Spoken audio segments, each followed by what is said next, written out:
And now for my next number, I'd like to return to the classic.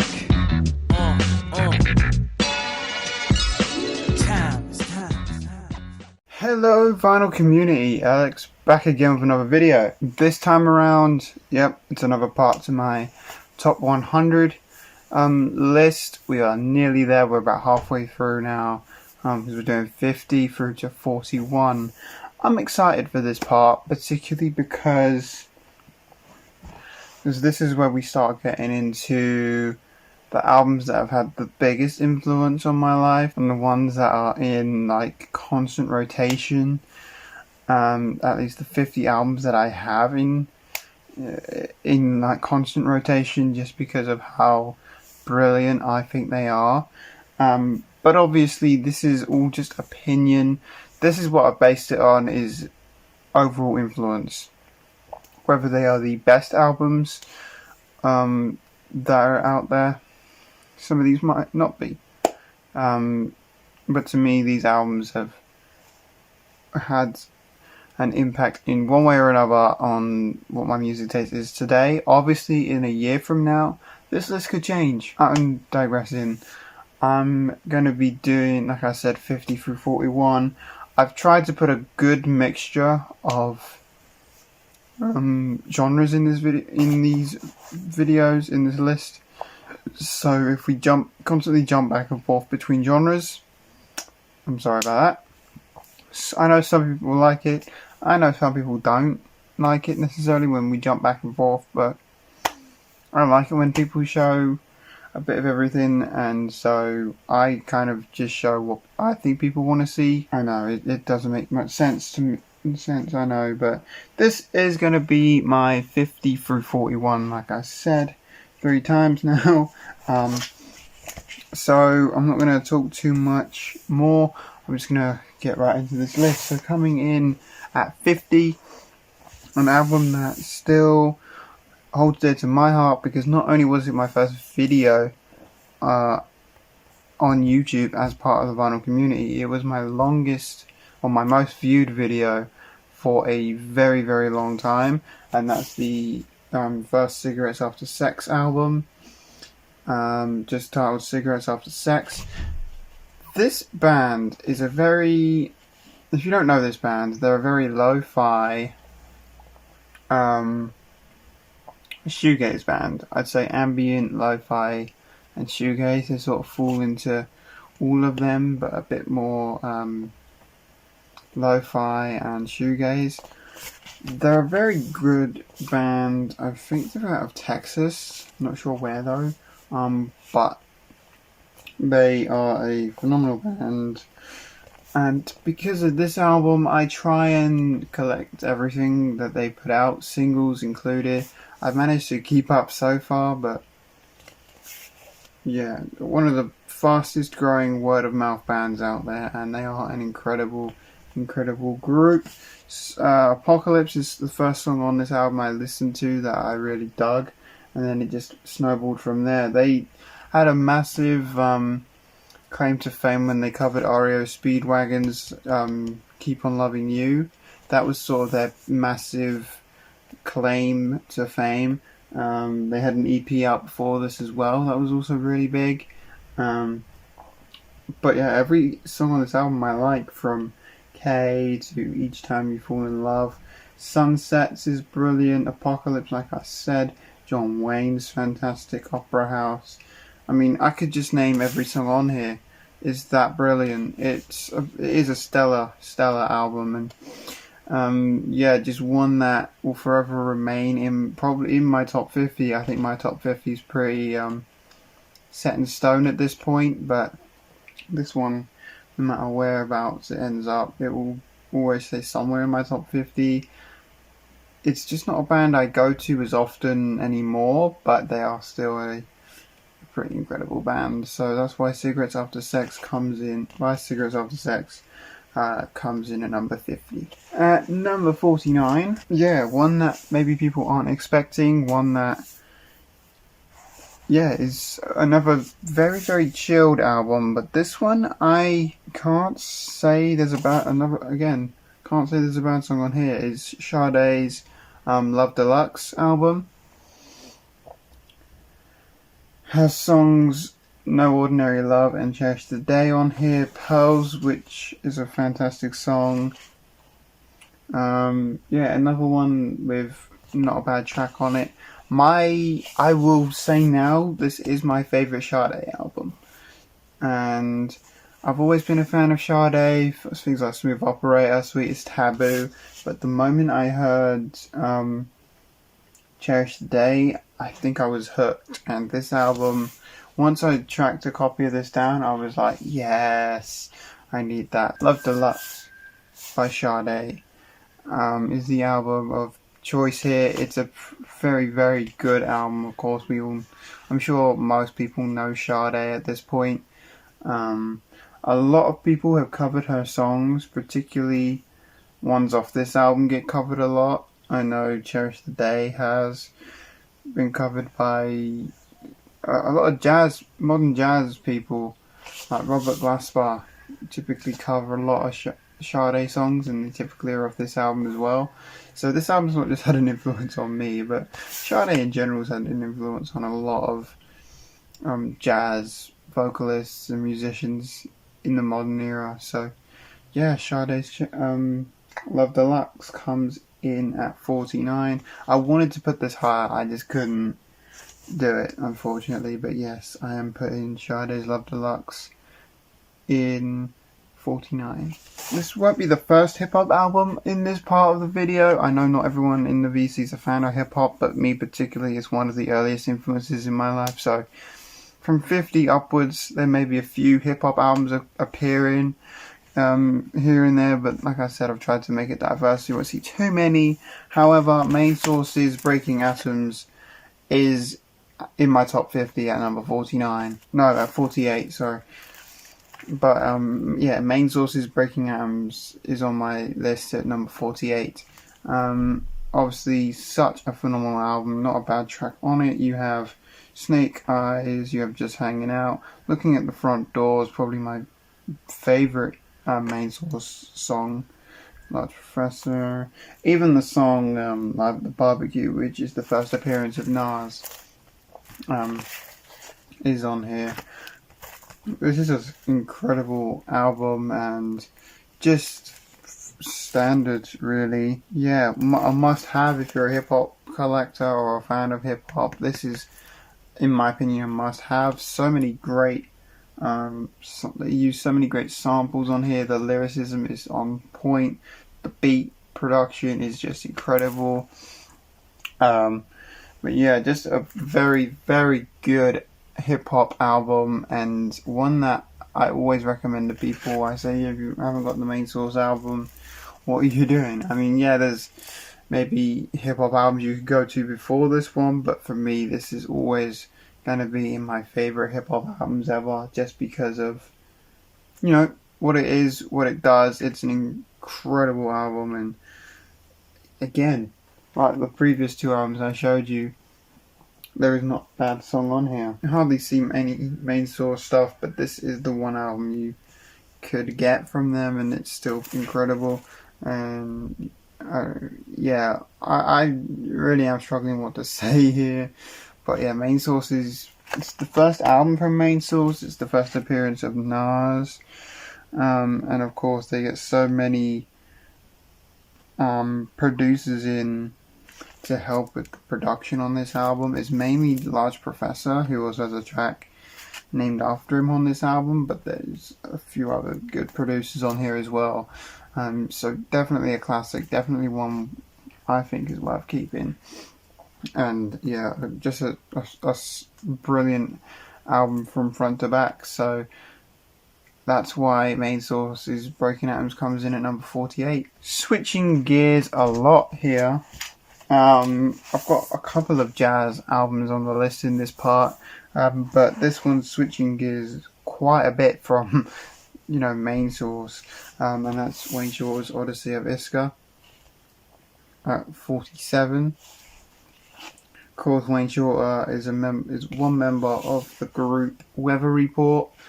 They're a jazz funk group, but this is not jazz funk. This is a real jazz album, a proper relaxed, chilled jazz album. I'm sure if you guys know Wayne Shorter, you know it.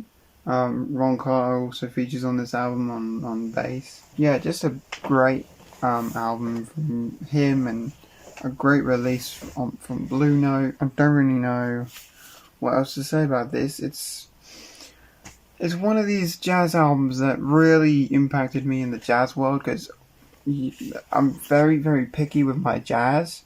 But when it comes down to it, this one really, like the first time I listened to it, it was a blind buy for me, because I was trying to get into more jazz, and it was in the jazz section in a record store, and I sampled a couple of tracks while I was in the store, really liked it, so yeah, bought it, went and had the rest blindly. But my God, was this one of my, is this one of my favourite blind buys ever. Absolutely. You can't go wrong with this, I don't think. And yeah, it's only 5 songs on this album, but is this a great song, a great album? Absolutely. My favourite Wayne Shorter solo album. Maybe not the most popular from him, I don't know. Like I said, I don't really know much about this album. I just know how much I like it, and that it's one of my favourites. So yeah, Wayne Shorter's Odessey of Iska comes in at number 47. 46 is a bit of a more popular one, I would say, probably in the vinyl community, and that's Tommy by The Who. Now, my biggest thing on this album is the song Sparks, which features on one of my favourite films ever, Almost Famous.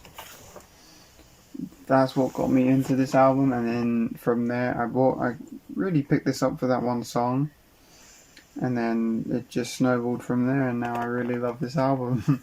So yeah, what can I say about Tommy? That I can't really say much about this album. It's not been said multiple times already in the vinyl community, but this album itself is so good. Obviously, you've got Pinball Wizard on here as well. A song called Christmas on here. Overture, Cousin Kevin, The Acid Queen. So many great songs, and a must-have from The Who, whether you're a fan of them or not. Doesn't matter, this is a must-have. Brilliant, brilliant album, and just one like I said, is in pretty much constant rotation from them, and there's potentially one other Who album that could be that could top this, but this tends to be the one I think I spin more than that other one. But yeah, Tommy by The Who, great album, and just a phenomenal album, really. So yeah, that's a 46, Tommy by The Who. 45. And this is going to my other jazz pick of the video. Like I said, there's not many jazz albums on my list, just the ones that have had the biggest impact on me. And this one has definitely had that impact, and I was floored in the shop when I found this. And I was in a trip to London as well. What can you do? That's Blackbird by Donald Byrd. Yeah, Japanese pressing. One of my very few Japanese pressings. I'll forever treasure this because obviously it's a Japanese pressing. But it's a jazz funk album. I assume most people know Donald Byrd. I assume most people know this album. I always say it's a must-have. Whether you're a fan of jazz or funk or you're not. I put this on my 20 albums you must own video, I think. And with good reason as well. It is incredible. Just standard. Flight Time opens the album. Great way to open it. Blackbird. Love So Far Away. And then you got Mr. Thomas, Sky High. Slop Jar Blues, excuse me. And Where Are We Going? To close the album off. Stellar album. Very, very incredible. And another release from Blue Note, as you can see there. But yeah, Blue Note, of course, one of my favourite labels, one that's always one that I will pick up when I can find it, but I have to like it to pick it up on Blue Note. But so far, everything I've got on Blue Note, I like it, so can't go wrong really. But yeah, that's Donald Byrd's Blackbird coming in at 45. At 44, and this album maybe people would be expecting to be a bit higher on the list just because it's one that I praise so much, one I'm always playing a lot. Out of everything I'm showing you in this video, this is probably the one I play the most. But really, this hasn't had that big of an influence. I just really enjoy this album because I discovered this one quite early, but still not early enough for it to have a massive influence on me, if that makes any sense whatsoever, which I doubt it does. But once I show you, you guys will understand. Luther Vandross, Never Too Much. This album is brilliant. Absolutely brilliant. Of course, what was I looking at before? Marcus Miller plays bass on this album. Not a bad song on here. Luther, of course, one I wish stuck around a bit longer because we could have had so many more great albums from him. But yeah, just one that I think is really, really incredible. An album I do play a lot, but like I said, it didn't have that much of an influence. I just like it because it's 80s R&B and it's a must-have for 80s R&B in my opinion. The title track itself, Never Too Much, has appeared so much in like pop culture, and it's probably his most that and Dancing with My Father are probably the two songs that you might recognise from Luther Vandross. But yeah, just an incredible album from him, and like I said, it's only in 44 because it's only this low on the list because of not having that big of an impact, even though it still had a pretty big impact because it's a reason I listen to more 80s R&B than I normally would, and one of the reasons why 80s R&B is now my favourite genre of music. But Luther Vandross, he just pushed that even more. But yeah, I really like this album, and that's the main reason it's in at 44. This is just a personal favourite of mine, but I would have put it higher on the list if it had a bigger influence on my musical tastes. But yeah, Luther Vandross comes in Never Too Much, comes in at number 44. At number 43, Last Shadow Puppets, Age of the Understatement. Album came out in 2008. What this is a side project from Alex Turner of the Arctic Monkeys and Miles Kane of the Rascals. They kind of joined forces and created this album. They first wrote together on a song called 505, which closes off the Arctic Monkeys' second album, Favourite Worst Nightmare. And they obviously enjoyed working so much together on that song that they went off and formed not one but two great Last Shadow Puppets albums. This is actually the one I love the most. The second one's good, but this one really got me more into the Last Shadow Puppets as a side project and made me delve deeper into the Arctic Monkeys catalogue. Yeah, the album was recorded in LA with a live orchestra, so that's why there's so many strings and horn sounds in this album, because of it was that kind of thing. But yeah, every song on here is incredible, and you can really hear where the orchestra comes in because, man, is it brilliant. But yeah, definitely a different approach to an album from them, but one that also deserves every play that it gets because it's just that good. Again, much like Luther, it's not that it had a huge impact on me, it's just because it's one of my favourites from the group. In fact, one of my favourites ever. And just because it made me delve deeper into a certain band's catalogue, that's why it's on the list, but also because it's here. It would be higher if I was doing my top favourites, but because I'm doing my influences, this one's really just on the list because it's a favourite. I know it's kind of cheating a little bit, but it has had somewhat of an influence on me. It's just one I couldn't put lower on the list because of how brilliant it is, and one that I couldn't put on the higher on the list because Well, even though it is one of the ones I do play more often, I could not bring myself to put it higher, but just because of, I mean, it is one I discovered a lot later anyway. I was already a fan of the Arctic Monkeys, and then when I discovered this, I was like, wait a minute, that's Alex Turner's voice. I better check this out. And yeah, that really brought out my wanting to delve deeper into artist catalogues and things like that, so it still had somewhat of an influence, but it's more of a favourite. Last Shadow Puppets, The Age of the Understatement, comes in at 43. At number 42, and again, this is the second hip-hop album on my list. And I've said before how much I love this album, so don't be surprised that it's not any higher up on my list than what it is. But again, Beastie Boys' Paul's Boutique is at 42. It's only at 42 because I discovered this one a hell of a lot later.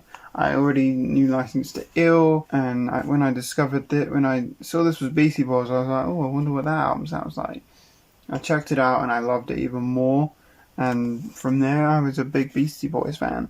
But yeah, only because I discovered it a bit later, it's not higher up on the list, but just because it is a personal favourite, it also comes in at here at this particular spot. Classic album from them, like I said, my personal favourite. So Beastie Boys' Paul's Boutique comes in at number 42. There's not much I can really say about this one because a lot's already been said about it on my channel, and people who are fans of this album have also said a lot about it. But so I can't praise this album enough, or praise it. Well, I wish I could praise it more, but you know. It is what it is. It's Paul's Boutique. It is more of a hip hop album than License to Ill is. License to Ill was sort of them still crossing over from that punk phase into their hip hop phase, but this is more of a hip hop album, which I like it. So yeah, Paul's Boutique by Beastie Boys comes in at number 42. This is the last album of this part. So 41. And again, one maybe you're expecting to be... This one could go either way. But I know this isn't this artist's most popular album. This isn't everyone's favourite album from this artist. But it is mine, and that's Young Americans by David Bowie. Here's the thing. There's a song on here that features John Lennon. Yeah, the song Fame features John Lennon on backing vocals, and then Luther Vandross, who I talked about earlier, also features on backing vocals on this album.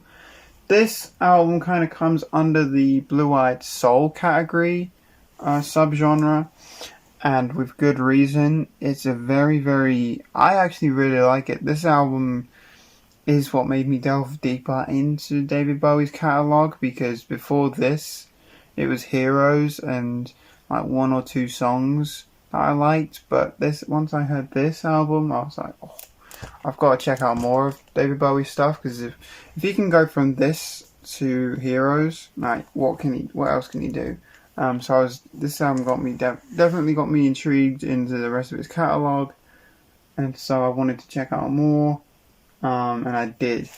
But this album will always forever be the album that got me into David Bowie in the first place, and just an album that really had that impact on me, because it's really, really good. It really falls into the category. It's definitely a soulful album. It gets funky at times, and like I said, it's not everyone's favourite. It's not the first one I think a lot of people go to, but for me, I will always go to this Bowie album first when I'm in the mood for some Bowie, just because of what it has done for me in terms of influence and just the way it sounds. I think it's a very good, cool sounding album. One of his more chilled ones as well, but hey, I like it. Can't take that away from me. But David Bowie's Young Americans comes in at 41. Okay, and that's it for this part of the series, my top 100 albums list. Guys, thanks so much for tuning into the channel. If you enjoyed, give this video a thumbs up. We're almost there with the series. I think we've got 3 or 4 more parts to do, and then we're done. So yeah, that's good. That's it. That's good. Make sure you subscribe and turn on the bell notification so you know when I upload next. And yeah, don't forget to check out my other videos if you haven't already, because there's some great stuff and great stuff going forward as well. So guys, thanks so much for tuning in, and I'll see you again very soon. Peace.